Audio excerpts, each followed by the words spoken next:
Hi, I'm Jessica Russell. So, I graduated from high school and Pierce College back in 2012. And then from there, I went to Central Washington through Pierce and graduated from there in 2014 with my bachelor's in elementary education and my minor in literacy. So today I'm going to tell you a little bit about teaching, and I want to talk to you about one piece of advice that I have. So in my profession, there's a lot that we do. Not only are we managing kids all day and we're on our feet, going from class to class, teaching all the different subjects, passing out papers, all of this different stuff that we do, I want you to go home. At the end of the day, go home.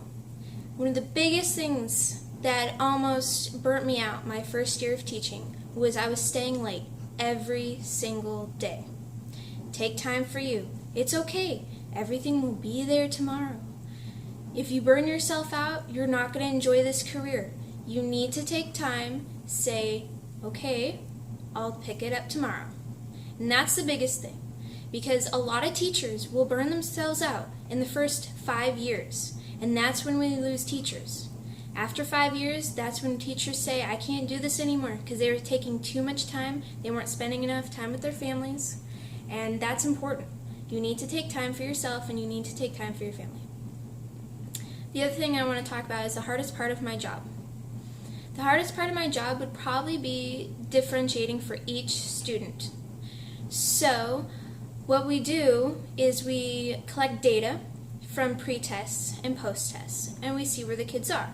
And then from there, we take that information and we apply it to our teaching. It's really, really hard to get to each and every student. And if you don't, that's okay.